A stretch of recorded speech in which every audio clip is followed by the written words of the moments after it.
Let's do now a practice problem.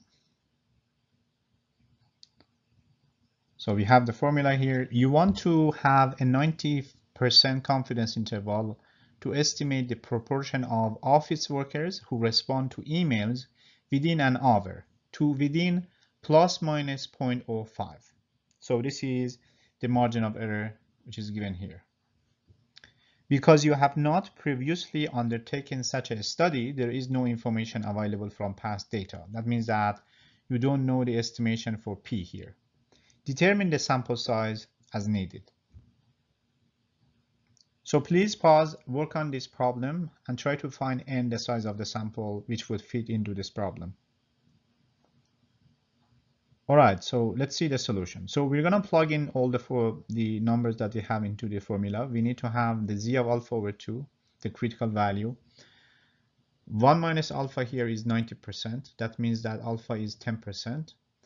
Z of 10% divided by 2 is z of 5% divided 5%. So we look for z of 5% in the table. Because no information is available from past data, we assume that P is equal to 0.5. And that's actually the conservative way. So it would give us the largest minimum value of n that would work here. Knowing that E is 0.05 here, and P is 0.5, and Z of alpha over 2, we find it from the table, it's 1.645. We can plug in these numbers into formula and again find the value of n. So n would be equal to 2.70.6, and we have to round it up, so we're going to go with 271. So n should be at least 271 so that we would have a 90% confidence interval with a margin of error less than 0.05.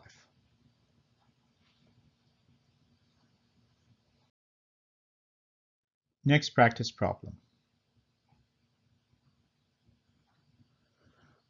If you want to be 95% confidence of estimating the population mean to within a sampling error of plus minus 5, and the standard deviation is assumed to be 15, what sample size is required? So please pause, try to find n, and then come back to see the solution.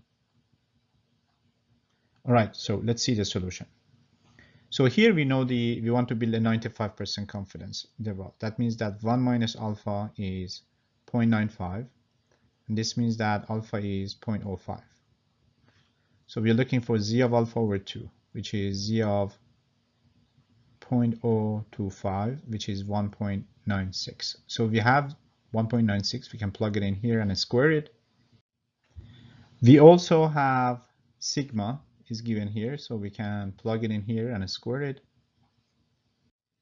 And we also have E here, the sample error. We can plug it in here and square it, and then we get n. So let's see. Knowing that E, the sampling error, is 5, sigma is 15, and z of alpha over 2 is 1.96 for a 95% confidence interval, we have n equal to 34.6. We have to round it up. We're going to round it up to 35. So n must be at least 35 for this problem. Next practice problem. If the manager of a paint supply store wants to estimate with 95% confidence the mean or the average amount of paint in a 1 gallon can to within plus minus 0.004 gallon, and also assumes that the standard deviation is 0.02 gallon, what sample size is needed? So please pause, try to find n, given the formula and information here, and then come back to see the solution. Let's see the solution now. So knowing that E is 0.004, it's given here, and sigma is 0.02, which is given here, and knowing that we are looking for a 95% confidence interval, so that means that z of alpha over 2 is 1.96. we can plug in these formula, in these numbers in the formula, and we're going to get n is equal to 96.04. So we're going to round it up to 97.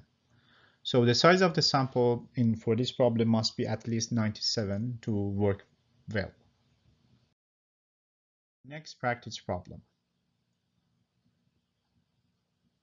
There are many reasons adults use credit cards. A recent survey, Why Adults Use Credit Cards, published in USA Today in October 18, 2007, found that 46% of adults used credit cards for convenience. To conduct a follow-up study that would provide 99% confidence that the point estimate is correct within plus minus 0.03 of the population proportion, how many people needed to be sampled? So this means that find n, the size of the sample. So please pause, work on this problem and try to find n, the size of the sample, given the information in the question and also the formula, and then come back to see the solution. All right, so let's see the solution here. So we know that we are looking for a 99% confidence interval. That means that alpha is 1%, 0.01. So z of alpha over 2 would be z of 0.005. And you can find that from the table and plug it in here and square it. We also have actually E that you have to square it. E here is given as 0.03 or 3%. For P, the study says that they have found an estimation of for P as 46%. So you also have that and you can plug in the formula. So knowing that E is 3%, P is 46%, and Z of alpha over 2 is 2.576 for 99% confidence interval. We have N equal to, you plug in all the numbers here and you get N equal to 1,831.2, which we would have to round up to the next number, which is 1,832. So we have N here. That's the minimum size of the sample that we have to take to fulfill the requirement for the problem.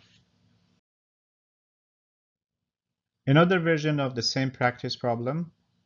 So here we have the same problem. There are many reasons adults use credit cards. A study found that about 46% of adults use credit cards for convenience. And we want to conduct a follow-up study with a 99% confidence level. But the margin of error here has changed. Instead of 0.03 previously, we have 0.05. So the margin of error has increased in this problem. That means that you are allowed to have more error when you want to estimate the proportion here. So how would that change n, the size of the sample? So please go ahead and solve this problem for n, given the new informations, and then compare it to previous question. All right, so let's see the solution. So z of alpha over 2 is the same, it hasn't changed. P is also the same, only E has changed. Is instead of 0.03, now it's 0.05.